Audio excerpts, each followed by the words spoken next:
ये कहानी 13 साल के अरुण की है। अरुण के दादाजी का हाल ही में देहांत हुआ था। अरुण के दादाजी का घर अंबाला के पास एक गांव खारू खेरा में था। अरुण के पापा शादी के बाद से कभी उस घर में वापस नहीं आए थे और अब अरुण के पेरेंट्स उस घर को जल्दी से बेचकर वापस जाना चाहते थे। वो मकान दिखने में बहुत आलीशान था, पर उसके लिए उन्हें कोई भी बायर नहीं मिल रहा था। बहुत कोशिशों के बाद एक खरीदार मिला, पर उसे खारू खेरा गांव पहुंचने में 5 दिन का समय लगने वाला था। इसके चलते अरुण के पापा ने डिसाइड किया कि वो तीनों एक हफ्ते के लिए उसी घर में रह लेंगे। अरुण उस घर में रहकर बहुत खुश था। वहां एक बड़ा सा वेरांडा था, खुली हवा और आसपास बहुत से बच्चे भी थे जो अरुण के साथ शाम को खेला करते थे। एक दिन ऐसे ही बगीचे में खेलते खेलते अरुण का पैर किसी चीज से टकराया और वो जमीन पर गिर गया।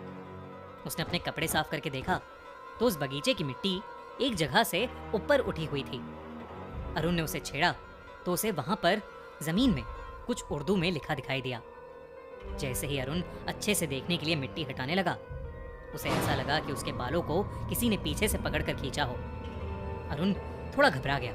उसने इधर उधर देखा तो वहां कोई भी नहीं दिखा। वो उसे अपना वहम समझकर फिर से मिट्टी साफ करने लगा और उसने देखा कि उर्दू के नीचे इंग्लिश में भी कुछ लिखा हुआ था। ध्यान से देखने पर उसे समझ आया कि वहां इस्माइल खान लिखा था। अरुण ने उस नाम को जैसे ही बोलकर पढ़ा, उसके सर के बालों को किसी ने जोर से पकड़ लिया और उन्हीं बालों से उसे ऊपर उठा लिया। अरुण दर्द से करहाने लगा। उसने देखा कि उसके पैर अब हवा में थे और उसे अपने आसपास कोई भी दिखाई नहीं दे रहा था। अरुण जोर जोर से रोने लगा और तभी उसके बालों से पकड़ हटी और वो नीचे गिर गया। अरुण रोता रोता घर के अंदर चला गया और चुपचाप जाकर अपने कमरे में सो गया। उसने किसी से कुछ नहीं कहा। अगली सुबह 15 अगस्त थी। हवा में ही देशभक्ति थी। मोहल्ले के सभी बच्चे हाथ में तिरंगा लिए गली गली घूम रहे थे। अरुण भी उनके साथ ही घुल मिल गया। वो अपने साथ हुए हादसे को बिल्कुल भूल ही गया था। शाम तक बाहर घूमने के बाद अरुण थक कर घर वापस लौटा। तब उसने देखा कि एक पतंग उसके घर के बगीचे में लगे एक पेड़ पर अटक गई थी। अरुण को तब याद आया कि वही जगह थी जहां कल शाम उसके साथ वो बुरा हादसा हुआ था। अरुण ने देखा कि उस बगीचे में पेड़ की डाल पर एक दिया भी जल रहा था। अरुण को डर तो लग रहा था, पर वो पतंग बहुत बड़ी और खूबसूरत थी। उससे रहा नहीं गया और वो उस पतंग की डोर से उसे खींचने लगा। खींचते खींचते वो पतंग की डोर डाल पर रखे दिए से टकरा गई और वो दिया जमीन पर गिरकर बुझ गया। उस दिए के बुझते ही अरुण के कानों में दर्द से भरी चीखों की आवाजें आने लगीं। अरुण ने अपने कान बंद कर लिए, पर फिर भी वो आवाजें कम नहीं हुई। अरुण ने देखा कि कल जहां इस्माइल खान के नाम का पत्थर जमीन में दबा था, वो जमीन अब धीरे धीरे धंसने लगी थी और वो पत्थर जमीन के अंदर जाने लगा था। अरुण डरा सहमा उस पत्थर के पास गया तो उसने देखा कि असल में वहां पर एक पुराना कुआं था। अरुण वहां खड़ा होकर उसे देख ही रहा था कि अचानक उसका पैर फिसल गया और वो उस कुएं में जा गिरा। पानी के गिरने की तेज आवाज सुनकर अरुण के पापा बाहर बगीचे में आए और उन्होंने जो देखा उस पर वो खुद ही विश्वास नहीं कर पाए। उन्होंने देखा कि कुएं के किनारे एक आदमी सर पर टोपी पहने खड़ा था। उसके पूरे शरीर पर गहरे गांव थे और उसकी गर्दन पर एक बहुत गहरा कट लगा हुआ था। वो किसी भयानक भूत से कम नहीं लग रहा था। वो अरुण के पापा को गुस्से से कहने लगा, मैं यहां से कभी नहीं जाऊंगा।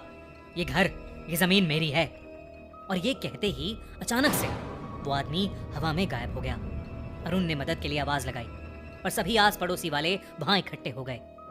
एक बूढ़ा आदमी वहां एक दिया लेकर खड़ा हो गया और बाकी सब ने मिलकर अरुण को उस कुएं से बाहर निकाल लिया।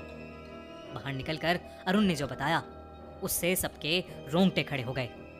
उसने कहा कि जब वो कुएं में था तो उसे एक मुस्लिम आदमी के मरने के विजन्स दिखाई दिए। उसने कहा कि दंगों में बुरी तरह घायल होने से उस आदमी की मौत हो गई थी। तभी वो बूढ़ा आदमी जो कुएं के पास हाथ में दिया पकड़े खड़ा हुआ था, वो कुछ बोलने लगा। उस आदमी ने सबको बताया कि अरुण के दादाजी के आने से पहले वो घर इस्माइल खान नाम के एक आदमी का था। आज़ादी के समय जब बंटवारा हुआ तो इस्माइल खान का पूरा परिवार पाकिस्तान जाने को राजी हो गया था, पर इस्माइल ने अपना घर छोड़ के जाने से साफ साफ इनकार कर दिया और उसके साथ वही हुआ जिसका डर था। दंगाइयों ने उसे मारकर उसकी लाश को उसी कुएं में फेंक दिया। जब अरुण के दादाजी यहाँ आए तो उन्हें कुछ ही दिनों में ये पता चल गया कि वो इस घर में अकेले नहीं थे। उन्हें कई बार इस्माइल खान की आत्मा भी दिखाई दी। इसलिए अरुण के दादाजी ने कुएं को बंद करके उस पर इस्माइल खान की कब्र बनवाई थी और इस्माइल की आत्मा को शांति देने के लिए वो हर महीने उसकी कब्र के पास एक दिया जलाते थे। आज उस दिए के बुझने की वजह से इस्माइल की आत्मा शायद गुस्से में आ गई थी और इसी वजह से वो सब कुछ हुआ। अरुण का परिवार ये सब सुनकर दंग रह गया था। उन्होंने हाथ जोड़कर इस्माइल की आत्मा की शांति मांगी।